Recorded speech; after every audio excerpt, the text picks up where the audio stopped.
Hello friends, welcome to our channel education E class. Education E class में हमने TGT शिक्षक भर्ती 2020-21 के लिए प्रैक्टिस सेट की शुरुआत कर दी है। इस क्रम में ये हमारा प्रैक्टिस सेट नंबर 5 है।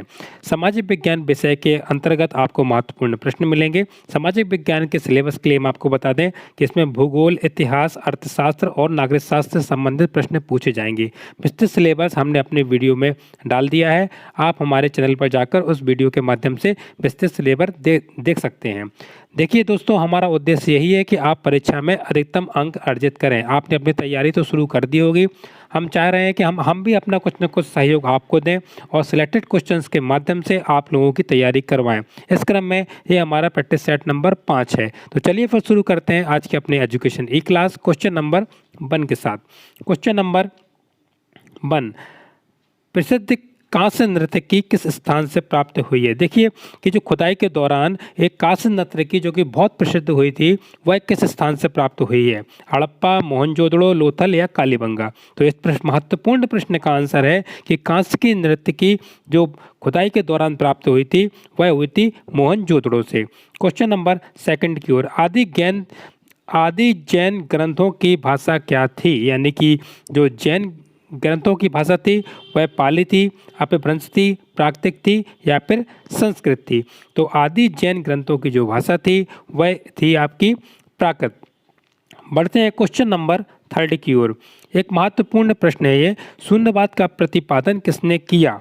आर्यभट्ट ने, अश्वघोष ने, चरक ने या फिर नागार्जुन ने। यानी शून्यवाद का जो प्रतिपादन किया था वह किया था नागार्जुन ने। अब बात करेंगे क्वेश्चन नंबर 4 की। एक महत्वपूर्ण प्रश्न है और मुझे ऐसा लगता है कि अधिकांश लोगों को इस प्रश्न का आंसर आता होगा। अगर आपको हमारे प्रश्नों के आंसर आ रहे हैं तो आप कमेंट बॉक्स में टाइप करते जाइए और बताइए कि आपको 15 प्रश्न में से आपने कितने स्कोर किए हैं। महात्मा गांधी को अर्धनग्न फकीर किसने कहा था।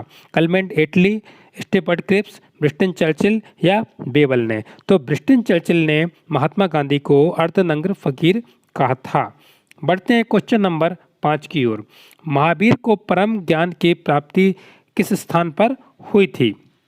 गया में, कुंडग्राम में, जाम्बिक-ग्राम में या फिर वैशाली में। तो जाम्बिक-ग्राम एक ऐसा स्थान है जहां पर महावीर को परम ज्ञान की प्राप्ति हुई थी। अब बढ़ते हैं क्वेश्चन नंबर 6 की ओर। आज़ाद हिंद फौज के बारे में तो आप लोग भली भांति जानती होंगे। अब प्रश्न ये पूछ रहा है कि आज़ाद हिंद फौज बनाने का निर्णय कहाँ लिया गया था। यानी कि कहाँ पर इस प्रकार का निर्णय लिया गया कि चलो भाई आज़ाद हिंद फौज का गठन करते हैं। टोक्यो में, बैंकॉक में, यांगून में या फिर कोलकाता में। तो टोक्यो में आज़ाद हिंद फौज बनाने का निर्णय लिया गया था। अब बढ़ते हैं क्वेश्चन नंबर 7 की ओर। महत्वपूर्ण प्रश्न है, आप सभी लोग इस प्रश्न को ध्यान से देखिए। नगर योजना सिंधु सभ्यता की एक महत्वपूर्ण विशेषता थी। नगर योजना सिंधु सभ्यता की एक महत्वपूर्ण विशेषता थी। यह नगर किस पद्धति पर बने थे। त्रिकोण पद्धति पर, जाल पद्धति पर, पंक्तिबद्ध पद्धति पर या फिर अवस्थित, यानी कि कोई अवस्थित ही थे। तो इस महत्वपूर्ण प्रश्न का आंसर है कि जाल पद्धति पर सिंधु सभ्यता की नगर योजना थी वह थी जाल पद्धति पर बने थे। क्वेश्चन नंबर 8 की ओर। पांडुआ की अदीना मस्जिद का निर्माण किसने करवाया था। हाजी इलियास ने, सिकंदर शाह ने, गयासुद्दीन ने या फिर राजा गणेश ने। तो पांडुआ की जो अदीना मस्जिद का निर्माण है वह करवाया था सिकंदर शाह ने। अब बढ़ते हैं क्वेश्चन नंबर 9 की ओर। कृष्ण प्रथम ने प्रसिद्ध कैलाश मंदिर का निर्माण करवाया कहाँ पर। अजंता में, एलिफेंटा में, बतापी ने या फिर एलोरा में। तो इस महत्वपूर्ण प्रश्न का आंसर है कि एलोरा में कृष्ण प्रथम ने कैलाश मंदिर का निर्माण करवाया। क्वेश्चन नंबर 10 की ओर। दीवान कोहली की स्थापना किस सुल्तान ने की थी। मोहम्मद तुगलक ने, बलबन ने, अलाउद्दीन खिलजी ने या फिर फिरोज तुगलक ने। ये महत्वपूर्ण प्रश्न का आंसर है कि दीवान कोहली की स्थापना की थी वह की थी आपकी मोहम्मद तुगलक ने। क्वेश्चन नंबर 12 की ओर। अगर आपको हमारे वीडियोस के क्वेश्चंस अच्छे लग रहे हैं तो वीडियोस को लाइक करना ना भूलें और अपने दोस्तों को शेयर जरूर करें। यह महत्वपूर्ण प्रश्न किसी और छात्र को भी पहुंचे, यह हमारे लिए बड़ी अच्छी बात हुई। निम्नलिखित में से किस नदी का उल्लेख ऋग्वेद में नहीं हुआ है? यानी कि 3 नदियों का ऋग्वेद में उल्लेख तो हुआ है, लेकिन एक नदी का ऋग्वेद में उल्लेख नहीं हुआ है। वह नदी क्या है? तो इस महत्वपूर्ण प्रश्न का आंसर है कि गंगा नदी। गंगा नदी का ऋग्वेद में उल्लेख नहीं हुआ है। अब बढ़ते हैं क्वेश्चन नंबर 12 की ओर।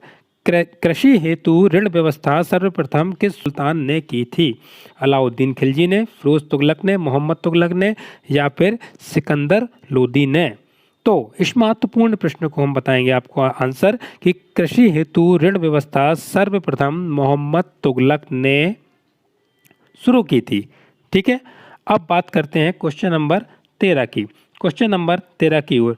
चंद्रगुप्त विक्रमादित्य के दरबार में नवरत्नों के बारे में तो आपने सुना ही होगा, यानी कि नवरत्नों में से सबसे अधिक प्रसिद्ध कौन थे? कालिदास, आर्यभट्ट, धन्वंतरी या बारहमहीर?